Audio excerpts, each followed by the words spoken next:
Why would I want to bring home fish when I could bring home sick beats? Hey, beautiful people, another Steven Universe episode, another recap vlog. Today's episode is Drop Beat Dad. In the episode, Steven becomes Sour Cream's roadie, and Sour Cream then gets into a fight with his stepdad, Yellowtail, over whether or not he should be a musician versus being a fisherman. Sour Cream's so irritated about the fight, he drops a beat into Greg's toilet.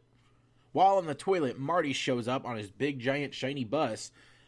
Marty quickly jumps on Sour Cream's annual rave show, trying to change it into something bigger and better. Marty keeps wowing Sour Cream with his music business talk and meddles with the show before it's revealed that it was all about trying to promote some shitty soda.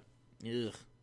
Sour Cream murs off Marty, who just before driving off gives Greg a royalty check for $10 million. Yellowtail boats in with all of Sour Cream's old stuff, and Sour Cream throws a rave like he normally does in his own style. That's the episode. Alright, so let's talk about the episode. Brian Posing, I think is how you say his name, the voice of Sour Cream. I really enjoy his voice in cartoons. He was fantastic as Octus in Symbiote and Titan. And just in general, he just really steals the show here. Something about his voice being a late teenager, early adult just really cracks me up, and his deliveries on here is just fantastic. Like it's almost like the hipster of voices. Like there's sincerity in his delivery, but at the same time there's not, because it's just this 50-year-old man. But overall it really works. Also, speaking of voices, I just now realized Yellowtail is voiced by Greg's voice actor, Tom Sharpling. I don't know why, I just wasn't paying attention before, but I was like, man, that really sounds like Greg murring. That's great. Okay.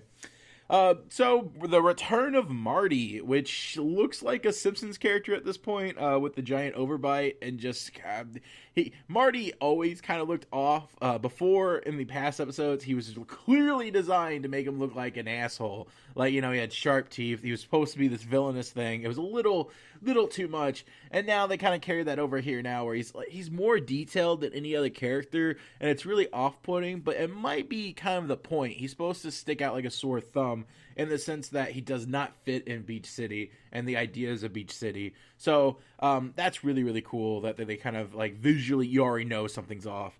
But yeah, he does kind of look like a Simpsons character, and he's just really off-putting. However, if you really compare him and Greg compared to their past selves, Greg's design really bothers me at this point. Like, I like old Greg and I like young Greg, but, like, the fact that their face shape changes, because, like, Greg's face is, like, just basically a cylinder shape in this new form, and then a beard pop onto it, and, like, it's clearly that, because that beard moves around so often.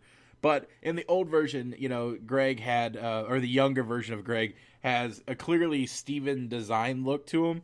So it's just like, I don't know what happened to his face, but it changes. However, Marty still has the same facial shapes.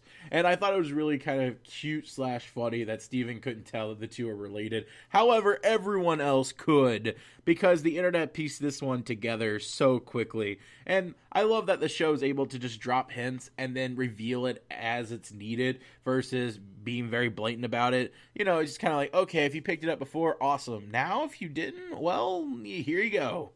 Also, like I said in the previous episode, Steven is getting stronger. I think that's really awesome, and I like the fact that they actually directly referenced that. Whoa, what is Greg feeding that kid? Was a great line. I loved it. I like the fact that I like that Steven's superhuman enough that he's able to pick up what two people have to, and I think it's relatively adorable that Steven wants to be a roadie. However, we've already known that Steven is a musical savant of his own, and it's just kind of weird that, like, I think Steven can find the enjoyment of anything, and that's the beauty of Steven, is that, Roadie, it's this, like, I'm not a Roby One Kenobi. I'm not, like, I don't know any roadies personally, but I don't know if it's really that glamorous of a lifestyle. However, I do know one guy that, like, show for celebrities, for conventions, and so, like, he helps runs one, and he seems to feel like he's living a glamorous life because he is running to all these celebrities. He's like the personal friend for like an hour. So maybe there is some more glorifiedness to being a roadie that I'm not seeing. But I still say Steven is just fantastic, and he can see the beauty of any situation. Guacamole soda sounds awful, and of course Hellspawn Onion would love it. Of course. I really like Ronaldo's joke of trying to just put it on chips. I love that he just had chips nearby. But yeah, the whole guacamole soda thing, I was like, all right, how is Marty going to screw this up? Because it's very clear, they set up right from the get-go, Marty's an asshole. Marty's going to do something to hurt sour cream. That we all knew. The literally title is called Drop Beat Dad, which is a drop, a deadbeat dad. It's there.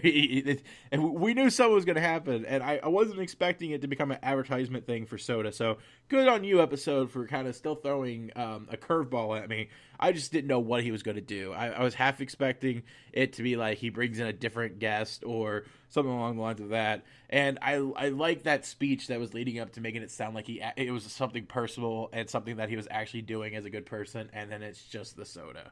But fuck Marty. So now we've had a Buck episode, we've had a Buck episode, and now we have a sour cream episode. Sounds like we're getting a Kiki episode. So where's the Ginny episode? Because once we get Ginny, we have a trio of the cool kids getting their own episodes where they're bonding with a parent. I wonder if Ginny's going to get a bonding with her dad or bonding with her mother, or maybe even the Kiki's Delivery Service episode might be Kiki and Ginny bonding together, and that would complete the trio. I gotta say, one thing is, I really like that they actually take the time and dedicate to these background characters and fleshing out the universe of Steven Universe. And on top of that, what's really neat is that they kind of tied it in with the whole, future plot points of Greg being rich. Now, it's really funny. Just previously I said in the last vlog, man, I think it's really cool that we're kind of getting some standalone episodes, slice of life stuff. And then, nothing with, where they're, each episode is going to be disconnected from each other. And then we're getting a thread of new plot lines. So it sounds like each episode is going to be connected to each other in some form anyway. So I'm not against that. That's actually one of my favorite forms of storytelling, is I like long stories that kind of connect and each episode's building towards it versus slice of life stuff. Because, in fact, season 1 was one of the weaker seasons to me because of how long it took for them to build up the slice of life stuff before they jumped into the plots. I'm always for bigger plot events, but I could also accept breathers too. And it sounds like these are going to be like a slew of fun little plot lines versus, and then obviously there's going to get something serious once we get to the new gym that's been horribly leaked by everything.